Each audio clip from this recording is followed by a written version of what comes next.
Welcome back to Step In. This is episode 6. I'm very excited to be back. And we know that you guys have been loving this podcast. It's been such a fun time to come here together and to talk about the sermon from the past Sunday. And we just want to encourage you, if you're not yet subscribed already, please like, subscribe, and actually even hit the bell notification so then you can get notified when we post a new episode or a new video because we don't want you to miss it. And so, here we are, episode 6, ready to jump back into it. Here's Spencer. I'm the young adults pastor with Taylor, the youth pastor. And of course, we've got Mike, our lead pastor, with us to keep things going this week. So how are you guys doing?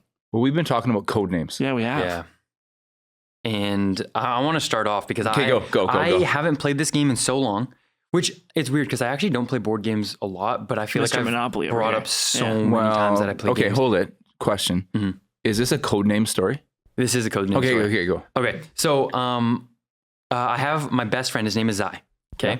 And him and I, we feel like when we hang out with each other, we just like literally can finish each other's sentences.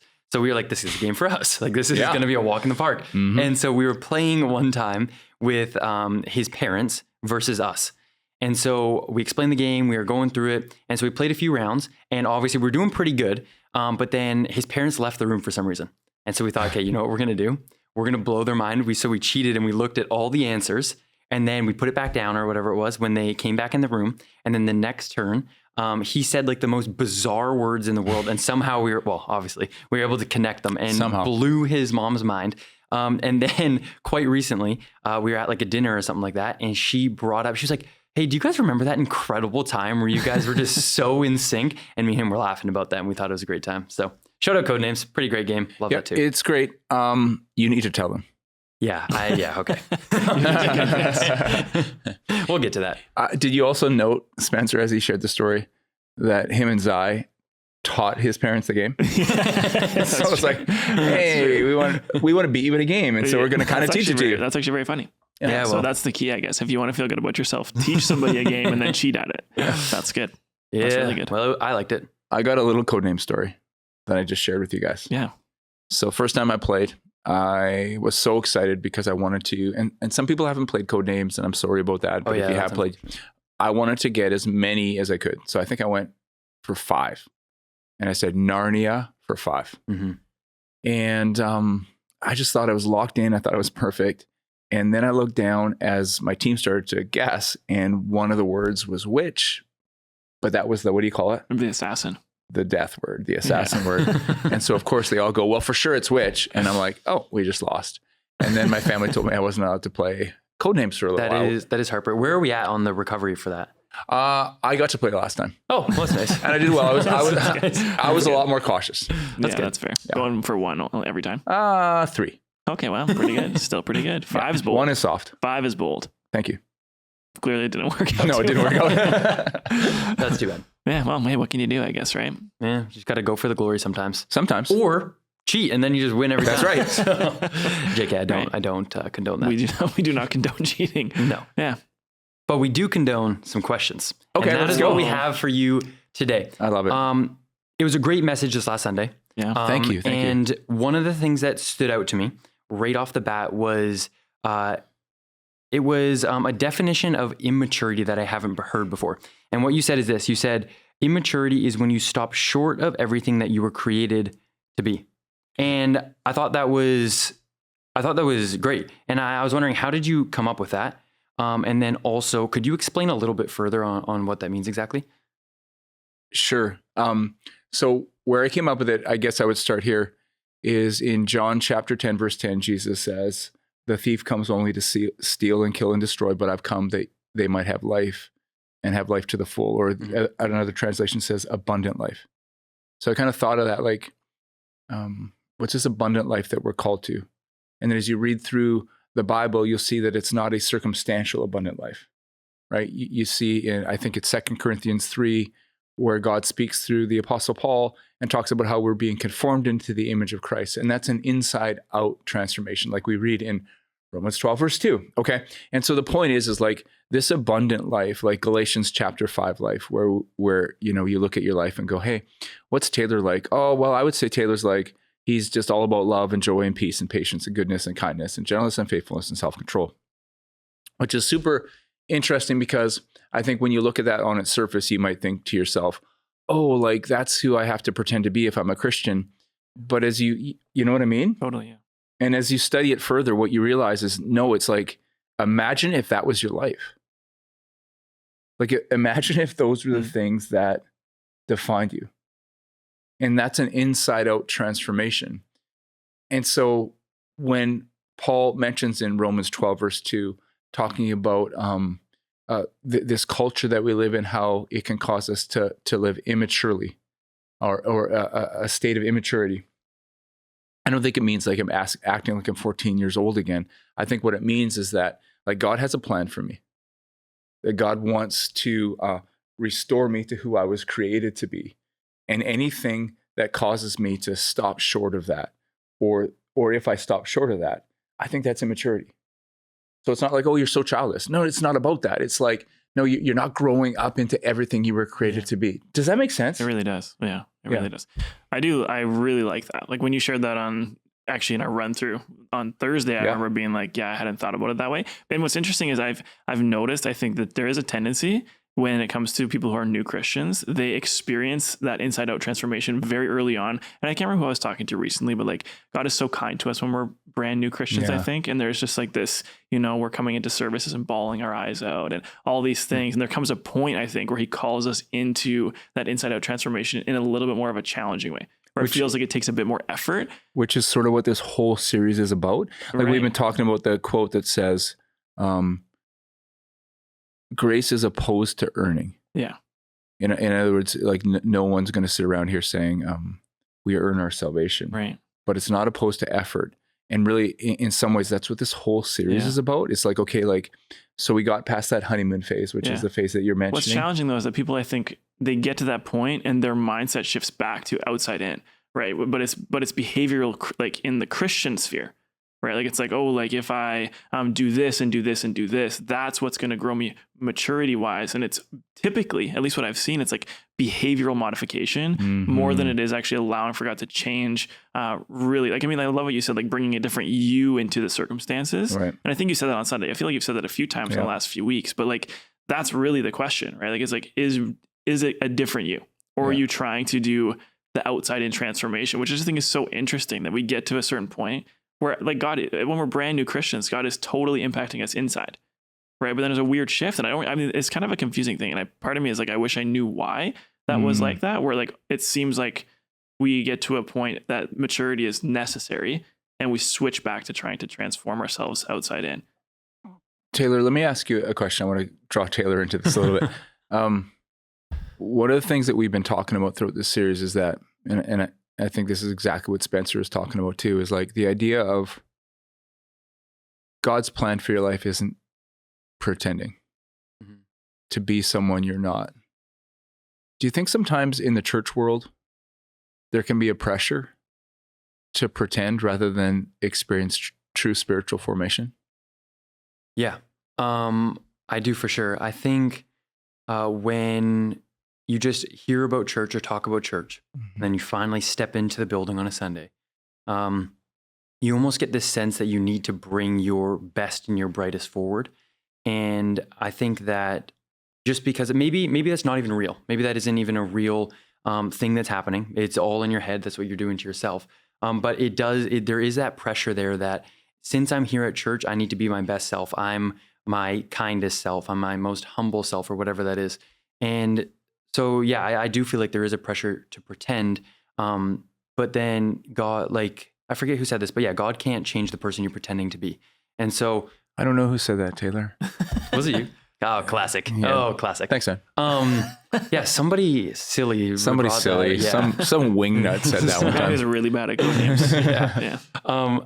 And I know, I thought like that's a mind shift for me, because I totally do think, and even like on Wednesday nights when I'm doing small group leading or whatever the case is, I need to come forward with my best self because I'm trying to teach these kids about things. But that's actually not exactly how it works. We definitely connect with someone a lot deeper when we show up as our most authentic self. And I think the reason why it's hard is because it's so scary. And I think that that's the barrier that I run into, and maybe other people run into as well, is that authentic barrier is caused by fear of judgment, fear of I don't know, disownment, whatever it may be. So that's kind of my thoughts on if we're pretending sometimes. Yeah, I think, Taylor, that you just answered Spencer's question in terms of why is it that some people, and we'll get, I think, as we get further into yesterday's sermon, we're filming this on a Monday. As we get into this past sermon further, I think we're going to actually find an answer to the question of why people change initially from the inside out, but sometimes the longer you spend at church, maybe the more you start to try to change from the outside in. Because I think we'll get to it, but I think what you said is very true, that pressure to pretend. Yeah. And then that tension between, of course, as a leader on a Wednesday night small group, of course you're not going to be like, guys, I'm just so annoyed with you right now. You guys were, but there's a sense of like, I want to bring my best, but I don't want to bring my best at the expense of bringing myself. Yeah. Anyways. No, I think that's really good. Yeah. Yeah. Which, I mean, I think that plays into even like just the next thought is that I think all of us struggle with the desire to please people. Right. And to maybe be affected by their opinions, right? Like, I don't know, even something as simple as you get new shoes. And if you ask people what they thought of them and you didn't get a positive response, you're going to maybe wear the shoes less, right? Or not wear them at all. And so I think, the question is like for people who struggle with other people's opinions. I mean, I can say that I'm definitely someone who is affected by other people's opinions. For those people listening that maybe feel like their whole life is dictated by other people's opinions, what do you think you would say to them, or what maybe advice would you have for them? Oh man. Like, first of all, welcome to the club.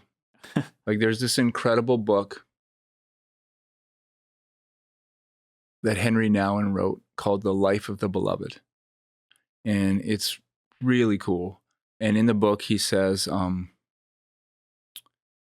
three wrong things where we can find our identity is, I'm defined by what I do, I'm defined by what I have, or I'm defined by what other people think of me.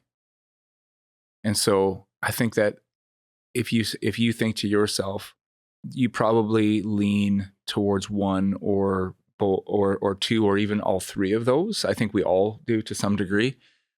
But the entire thesis of his book is that when we get to the point where we move past that and we embrace this feeling of like, I am the beloved, like that's who I am.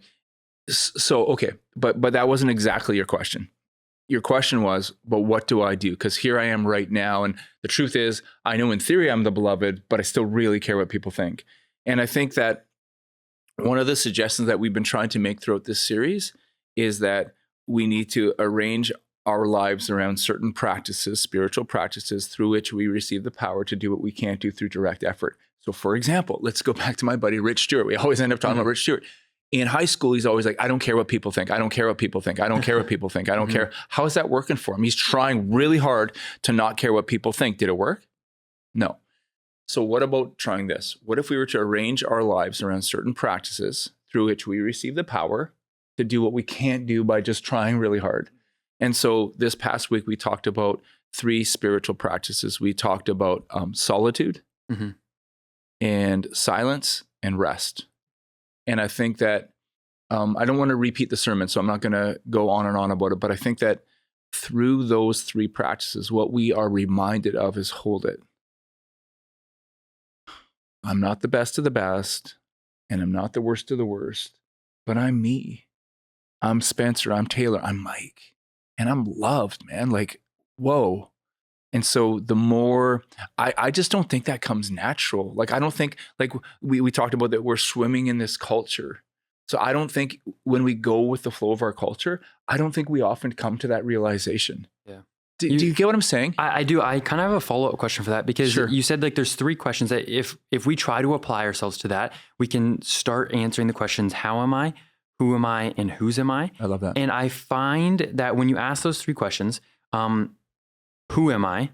I felt like that one was like a little bit easier for me. I'm a child of God. I feel like that's an easy, like, yes, it's a very like Christian answer. And then whose am I? Oh, well, like I'm God's. But how am I? I found that one to be the most difficult question.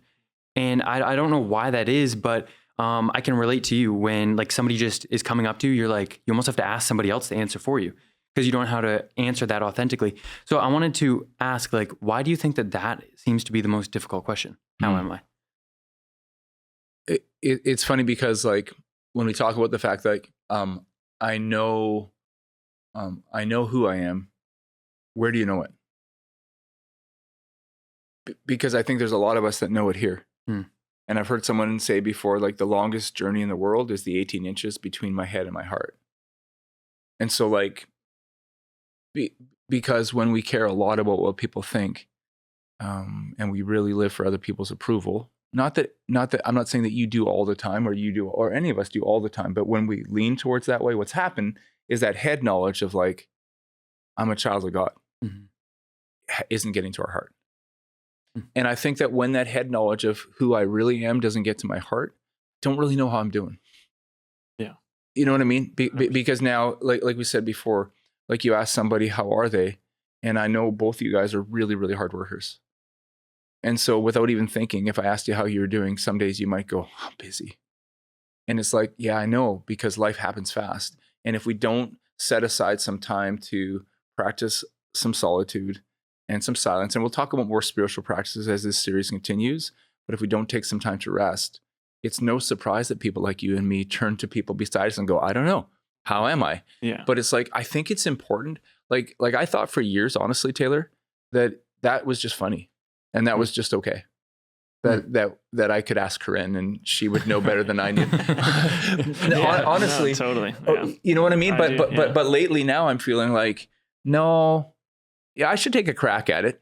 You know what I mean? I should take a crack with a little bit of time, with nothing in, no headphones, and even shutting off the crazy radio, which is sometimes my mind, and shutting that off, and just going, okay, God, it's you and me. Yeah, it's just hard, right? Because these are very, very unproductive spiritual disciplines, right? Like that's the. I like that. But it's what it is, right? Like, and I know I was actually Henry now, and I think has so many good things to say about this kind of thing because he was also talking about prayer at one point. I remember it was so like mind blowing to me. He talked about prayer being, I think you mentioned the wording of it. It was like it's wasting time with God. Yep. And he talked about going in with no expectations. Yep. And I remember for years and years and years, and it's still something that I struggle with, is going into my time with God with expectation that I can solve something with his help, right? Obviously there's times for that, but thinking that it's actually like he's going to provide me with the map that I can go out and work, if that makes sense. Like, oh, like God, how do I heal this hurt? How do I solve this pain? Just give me the steps and I'll work it, right? I'll work the plan you give me. And I remember I felt like God impressed upon me very strongly in a time of silence and solitude that is how it was solved. Not in me working it, but like for me allowing him to actually be with me in those moments of silence and solitude and heal me in a way that I can't through, working a plan or creating disciplines and habits. Obviously putting those things in our life, but making space for silence and solitude, but it feels so unproductive and pointless. And when you're sitting by the river and you've planned to do that, and there's, you don't have even like, for example, a revelation in that time, is that an unproductive time with God?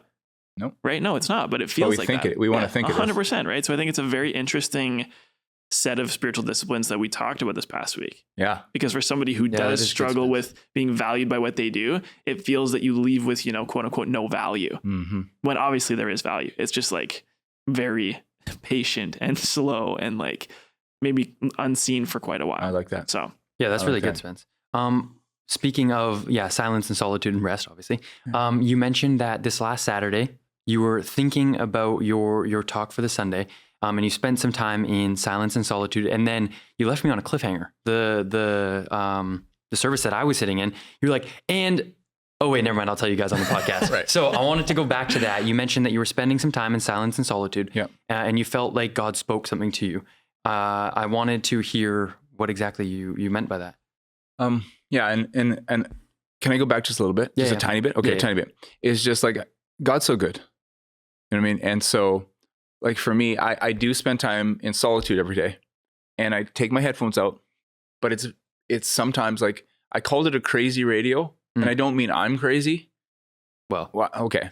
But I mean, but it's just like this constant and to try to shut that down is really difficult at times. And so last Saturday, it's like, God, like, I want to just be with you for 20 minutes, just you and me, silence and solitude, wasting time with God. And I just think God is so good, because God never says to you, oh yeah, now you quiet your mind. You know what I mean? It's just like this incredible moment. And so I find this often happens with God and I, is like, I'll block off a bunch of time, and near the beginning or the end, God will just give me one little statement. And it's like, oh, it was all worth it. So here's the statement. Statement is, live on the solution side. Okay. I felt like God said that to me. Let me explain it. Years and years ago, Taylor, I was coaching at a little tiny school, basketball. Okay. And we were bad. And I remember when I started coaching, it was the off season. Okay. So the official high school basketball season had just ended, and it was time for spring league. Okay. And so in this spring league that we were at, we got to play against one of the big public schools in the area. Okay. A team that had just decimated us every time we had ever played them. Right. And barely ever played them because we were just in different tiers, different stratospheres. Right. But we got in the same spring league. And so we played them, and we only lost by 40, which sounds funny, but it was like, wow, only 40. So we're shaking hands afterwards. And the coach says, good guy. He spent the time afterwards saying, we'd be better, except the parents of the kids that I'm coaching with are flaky. My kids aren't hard workers. And he just went through a number of complaints and excuses of why they weren't better. And I said to myself as I drove away, we'll never lose to that team again. And we never did. And so I've always thought of myself as somebody who lives on the solution side, right? Maybe you've heard this phrase before: you can make excuses or you can make progress, but you can't make both. I believe that to be true. But I have to admit that the last little while for me, there's been certain areas in my life where instead of looking for solutions and just moving forward, I've found myself making excuses. And I don't think that God's plan for me is to spend my time making excuses. You know, like I think Proverbs 3, 5, and 6, trust in the Lord with all your heart, lean not on your own understanding, in all your ways acknowledge him, and he will direct your path moving forward. James chapter 1, if any of you lacks wisdom, pray and God will give you wisdom. I don't think we need to sit around making excuses. We can have challenges. Anyways, that was such a powerful reminder for me, you guys. Like just that 20 minutes that I spent, just God and I. Okay. Can you give me some examples of problems that we may face like every single day where we can live on the solution side instead of the coming up with excuses side? Okay, you're in a marriage, and all you ever think about is, my life would be so much better if my spouse wasn't an idiot. So now you've made yourself powerless. I'd get in shape, but I don't have a membership at a gym. So you can't do push-ups. You can't go for a run. Like people in our city aren't really this and that. So you can't really, like, a church can't really make a difference in a city like Chilliwack because blah, blah, blah. It's not true. So like, I think that it's actually, for me, it's every second of every day. It's like that choice, right? Like, God, I'm available to make a difference today. But if I choose to, I could go, there's a reason why I can't make a difference here. There's a reason why I can't. So instead of saying my spouse is an idiot or I have a good marriage, just say, God, could you please show me? How can I love well? How can I serve? You know what I mean? But I think it's a constant temptation. And again, I want to be clear. God's so nice. Like he's for me. He's for you. And so he didn't say to me, dude, like, okay, Mr. Preacher who talks about living on the solution side, how about you try it, bro hawk? It's like, No, it's like, hey, just remember you're drifting in this couple of areas to being powerless. When you live in the victimhood Olympics, where it's just this competition to see who the biggest victim is, you are giving up your power. You're giving up your agency. And God's called us to a purpose to make a difference in the world. And I think when you spend your life making excuses, and I'm probably going on too long about it, but I think you give up that opportunity. Does that make sense? Yeah, that does make sense. Okay. That's good. Yeah, I don't know. I do kind of have a follow-up because it's I don't know how directly related this is to living on the solution side, but I know something that I sometimes have trouble with is I tend to lean on that side more often than not. Obviously, like you just said, we all experience times where we would way rather just live with excuses than come up with like ways to solve it. Well, I can definitely attest to that, by the way. Both you guys, you both live on the solution side. You're solution side guys, but we're all tempted at times. Okay, but I wanted to affirm you in that. I don't know. I've noticed that sometimes I kind of force that on other people in my life that are just coming to me with like they just want to chat to me about something, and then I kind of force that solution side like down their throat, and like I leave no space for I don't know, just like sympathy and talk. I think that probably a lot of us have like the temptation to do that, right? But I think what's interesting is I think that we maybe believe we have the solution for other people, but sometimes for ourselves we don't actually, right? Like we actively don't live it out for ourselves, right? Like we know, because I mean maybe it's the difference between even like the knowing and the understanding of something. So it's kind of in the same way, right? Like you can know that, and we were just talking about this morning because last week, my wife recently had a baby, and with the new rhythm, I haven't got back to the gym, and I told Taylor last week, I'm like, I'm going to go like tomorrow morning. And then it was a really crappy night with him. Right. And then today I said, Taylor, you're going to the gym. I'm like, that's a joke. I said, you want to go to the gym on Tuesday morning? And then he was like, I know that the night was hard that week. And I said, well, Taylor, which nights aren't going to be like, right. And the reality that I think we can know that, and we can put it on somebody else and say, well, like, isn't every night hard, or isn't it? But I think it's harder sometimes for us to actually do that ourselves. So I think that lots of people can relate to that. Okay. Right? Like, I think there's two things that come to mind when you share that, Taylor, because I think it's huge. Like anytime you're a leader, oh boy, do you want to control people sometimes. Yeah. No, that's actually very true. So two things that came to my mind as you were sharing that. One is this old recovery phrase that says, sweep your own side of the street. So it's like, just make sure that you're looking after yourself. But there's another one. Andy Stanley said once, it's not my job to fill your cup. It's my job to empty mine. And I thought that was really cool, because what we do then is we don't control other people, but we spend time with them, we love them, and then maybe we give, if they ask us, we give them a piece of advice, but then we leave it with them. We leave it with them and God.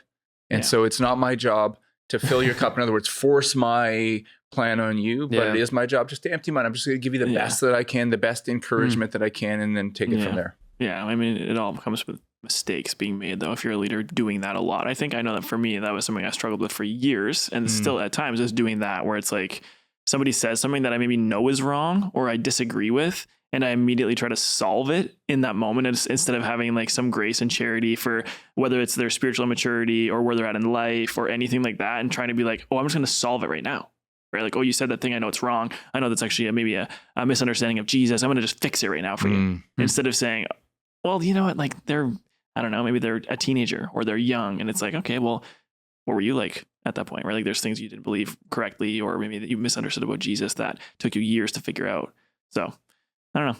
I think it's much more of a process than we give ourselves credit for sometimes. So you mentioned even just now the idea of like recovery and kind of going through a program. Something that I know have expressed that you really like and find value in is the 12 step. And you even shared something from your own experience. You know, you were on a retreat, 5 days, no devices. 5 days. And you got a chance to experience the 12 step. No phone. And you got a chance to experience the 12 step program, didn't you? No smartwatch. Okay. All right. Well, you went and you actually attended a meeting. Yeah, I did. And the thing that you shared with us I thought was so funny, and I related to greatly, is that, day one, you shared something, and the motivation was you were inspired to share, right? Sure. Day two, same thing. You're inspired. And so you shared. And then by day three, you had already prepared, essentially, right? Like you had like come up with, you're like, I'm going to share. I know that I'm going to share. And you were hoping for that affirmation of other people. Like, I think that I would think most people can relate to that, because I can relate to that greatly. And like, maybe a question that I have is, because the language you use is in that moment you're worshiping the gift, not the giver. Mm-hmm. The question I have is, how can we maybe anticipate or get good at identifying those moments for ourselves when we're worshiping the gift and not the giver? Yeah, isn't that interesting? You can do the same thing twice, but one of it is out of a heart of just worshiping the giver of the gift, and one of them is out of a heart. And I think what the difference is like, again, it's why I think silence and solitude and rest are important. It's just looking back again, Taylor, that question that you and I are so bad at answering. How am I? It's a really good question though, because we slip from God reliance to self-reliance really quickly, and yesterday at church during the sermon, we said, God brings the power and we bring the posture. But just to always remember, God brings the power, like nothing else satisfies. And so the constant temptation that we're going to have, I think, is to be, I don't know, like God's given us these abilities, or maybe he's given us these resources, or maybe he's given us these friends, or whatever it is. And suddenly, instead of relying on the giver of all these good gifts, who is the one we trust in, we start to rely on the gifts. And so for me, I was just like, I got this. Like this affirmation feels great. And, but I've been down that road. So have you. So have you. We've been down that road. It doesn't satisfy. Enough is never enough because it was never meant to be enough. God's enough. And so it's just that ability though, because if we keep flying at breakneck pace and never slow down and never spend time in silence and solitude and rest, I think we can just go and go and go and go and go. And next thing we know, we love Jesus. We're saved, but we're not relying on him anymore. We're not living out of his strength. We're living out of our strength. And this is not a good road to go down, Yeah. So do you think that there are like signs that you could look out for? Like because like obviously that experience for you were able to recognize it. Maybe it was more in hindsight, but like, I don't know, is there a way that, whether it's even like in hindsight, can you evaluate even an experience that you have, or is there a way to evaluate an experience to say, hey, God, like that maybe felt, because I'm sure it felt like a little bit, you could feel that something was different about that third meeting, right? Yeah. But I don't know if everybody would be able to like look back at that and go, that felt different, but I know it's because I was worshiping the gift, right? So like, is there a way that you could, or a question or questions you could ask yourself in hindsight? I think that it's just, I think God is really, really good. And he really, really loves us. And, he never changes. And so he's always there. And so when we slow down, the whole story of Elijah on the side of the mountain, that God doesn't speak in the fire or the wind or the storm or the earthquake, but God speaks in the whisper. It's like, I think he's faithful. And so for me, something did feel a little bit off.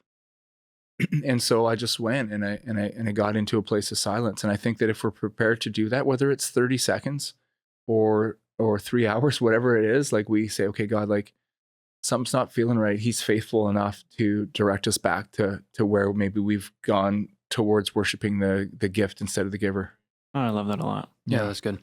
I wanted to ask you, so the God of the universe, he modeled rest for us firsthand on the seventh day. And it's not because he was winded over everything. Right. He just wanted to show us the importance of that. And so I wanted to ask you, why do you think it's so difficult for us then to sit in rest for some people? Why do you think it is? I'd love to hear what you say about that. Man, when you put me on the spot like this. The first thing that came to mind is, I think sometimes for me, I put a little too much of my identity in busyness, and I find purpose in being busy. And so like when we talked about earlier, how silence and solitude and rest is so like intangible, well, then we kind of lose our purpose in that. So that would be my answer. Is I think love it. Sometimes we put a little bit too much weight on that, on what we do more than who we are. And that's where we lose it. But why is it so easy and tempting to fall into that like every single time? Because I'm aware of that, but then I'm still probably going to do it like tomorrow or something like that. So I was just wondering, did you have any thoughts on why that is such a temptation for us? Remember we said that our culture currently is the most anxious, lonely, disconnected, addicted culture in human history. Our country is angry and divided and miserable. And if you don't think our culture, this world impacts you, you're swimming in it. And so there's like to get spiritual for a second, there's a battle going on. And it's a battle of light versus darkness. And the second that Jesus saved you, that you put your faith in him, the battle didn't end. Forces of darkness would love you to live a powerless life. So let's go back again. Let's assume that actually that God brings the power and we bring the posture. Let's assume that actually that when we arrange our life around certain practices, that we receive the Holy Spirit power to do what we can't do through direct effort. Okay? If that's true, don't you think the forces of darkness would always want to keep you busy and frantic and convinced that you are what you produce rather than you are the beloved? You know what I mean? Yeah, which is very challenging though, right? Because I think that I was actually Sydney, my wife and I, we were talking about this though, because she's a therapist, and we were talking about how sometimes people can go to counseling or go to therapy over spending time directly with Jesus, because it's something that you can do. And it feels maybe, again, a little bit more productive, right? Where they don't do a both and. It's like, I think I'm going to do this and not do it. Like, for example, Brohawks is something, our small group, our men's small group, I believe is one of the, for me personally, has been a very challenging experience, because I've been in church as a pastor and a church staff for years and years and years. And I have never had a small group like that, where you share, the 100% of your life with people who aren't, for example, on church staff or aren't someone that you've known for a long, long time. But something that I really strongly believe, and John Ortberg talks about this in the book that we're doing in Brohawks, where he says that there's the priesthood of believers, meaning that among believers, you can actually find healing, because the priesthood has been taken from the temple, where when the curtain was torn, when Jesus died on the cross, it has given us the ability to do that with one another. And at a small group like that, when you actually engage with Jesus with other people, you're actually experiencing healing. And counseling, while really, really good, it doesn't do that. Oh, I love that. Right. So that's just really interesting. I want to make sure we don't gloss over what you said early, is like, why is it that we want to choose one rather than a both and? Yeah. And so I think that, and I think you answered it, because we always want to feel like we're doing. And so it's just this step of faith. Like, we've been talking about it for weeks now, this idea of like, an intellectual assent saying, I accept the concept that Jesus exists, isn't going to get you by. No. But an absolute confident, lifelong, deep trust in Jesus, that the system that he laid out works, it will get you through. Yeah. And so I think that you're right. Counseling is great. Nothing wrong with it at all. But not at the expense of saying, again, I hate to pick on you, Taylor, but for you and me, not at the expense now, because think about this now. You're joking around like, we don't know how we're doing. And then, Corinne, how am I doing? Okay, I have an answer. I'm going to go ask a counselor to tell me how I'm doing. Yeah. That's great. Except still, be still. There's a whisper, and he's speaking, and he wants to talk to you about that. You know what I mean? Yeah. It's just very hard. Yeah. It's hard to put yourself in and I think that we have many excuses for. Sure. Anyways. Okay. This is our last question. Okay. So we better make it a good one, right? I'll try. You shared on Sunday, very vulnerably, I might add, that these are spiritual practices that you struggle with. I think that our church is loving hearing all of these. And I felt like it was very, I don't know, honest and authentic of you to share that. I'm sure you're not the only one. Sure. So if someone who's listening also relates to the fact that these are difficult, what would you say to that person? Well, welcome. Welcome to my life. Welcome to our life. No, but again, we live in for a lot of us, we live in the hustle culture. Yeah. Right? Now, remember, these aren't the last spiritual practices we're going to talk about. There might be other people right now watching and going, I can't get off the couch. We're going to talk about that too. Okay. But I would say this, that we said a few weeks ago, there's no one who can claim to be an expert at the spiritual practices, And so I would just say, start somewhere. So for you, what if you committed I know this might sound lame to some people. I don't really care. What if you committed and said, hey, I'm going to start with 1 minute. I'm going to find 1 minute in my day to just sit in solitude and silence. And what if you haven't taken a day off in like 6 years? What if you started with 2 hours? I just think start somewhere. Yeah. Because here's the thing, God is not a coach blowing a whistle and telling you that you have to run lines because you suck. God is a shepherd, a father who's just inviting you in, and he's not going to look at you and go, oh, really? That's what you're going to try? You've got to be kidding me right now. He's just like, hey, man, I love it. Let's go. And what I believe is as we do that, he's just going to show up. Yeah. And that honeymoon phase you talked about earlier, Spencer, where you're like, when I first became a Christian, part of that is like, because I just like gave my all to him because I was so grateful. Yeah. You're going to experience that to some degree again. It's going to look a little bit different because there's the intentionality that comes with it. But I would just say to you, if you're someone like me and you would say, hey, rest, solitude, and silence are not my middle name. Oh, they'd say my new name is Leisure Mike now. Okay.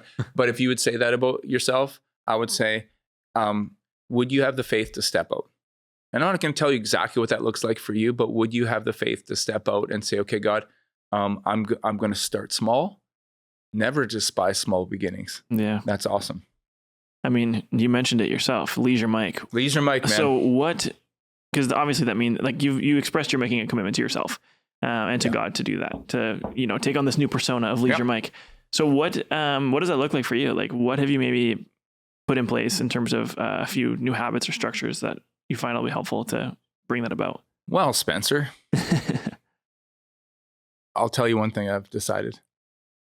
I have a tendency sometimes, it's another side of the control thing that we were talking about earlier, where if there's a problem, I just want to be the solution. And I'm surrounded in my family and on this church staff with brilliant people. And so what I've decided in 2026 is that I can help come up with a solution when there's a challenge or when there's an emergency, but I don't have to be the solution. I know that in theory, but it's this again, man. Right? 18 inches. The 18 inches, the longest journey ever. And just to be able to look and go, hey, like this is a bit of a challenge. We are going to solve this. And it doesn't necessarily involve Leisure Mike putting the hard hat on again. You know what I mean? Yeah. No, I like that a lot. That's really good. I really like, closing with that too. God is so good. And it is just one step at a time, whether it's just coming up with the name Leisure Mike, but then actually stepping into the persona. Yeah. Okay. Well, thank you all for listening. I just want to encourage you guys, if you guys have any questions about the sermons that you hear on a Sunday, please text the keyword STEP to 604-670-3040. We would love to incorporate those into our podcast. But thank you guys for taking some time just to reflect and recenter yourself with God, taking it slow, one step at a time. So Mike, would you like to pray to close for us? I would, but before I do, you guys killed it today. You did a great job. I just want to say that. Received. I don't know whether they'll cut. I don't know whether they'll cut that out or not. But I wanted to say it to you. Let's pray. So God, what I understand is that there's going to be people listening or watching this, and some of them are just flying from one thing to the other. Some of them are on the road driving. Some are at home, or maybe some of them are on the beach in Mexico. I don't know. But God, I pray in this moment right now, even if it's just a moment, for just a time of solitude and silence and rest. And God, I further pray, number one, that you would talk to each of us as we take this moment, as we're attentive to hear your whisper. And we ask you, God, to help us know how we're doing. How am I? I'm swimming in a culture that's not really pushing me towards health and hope. So how am I? And God, even as you answer that for me and for us, I pray against condemnation and despair that would say, oh no, really, I'm doing bad. But just I pray instead for a spirit of hope. We can get there from here, wherever we're at right now. God, you promised to change us from the inside out. And we trust you in that. And so we ask the second question, which is, who am I? I'm not what I own. I'm not what I do. I'm not what people think of me. I'm not the best of the best. I'm not the worst of the worst. I'm me. I'm Mike. And I just pray that whoever's out there listening or watching, that they would embrace that.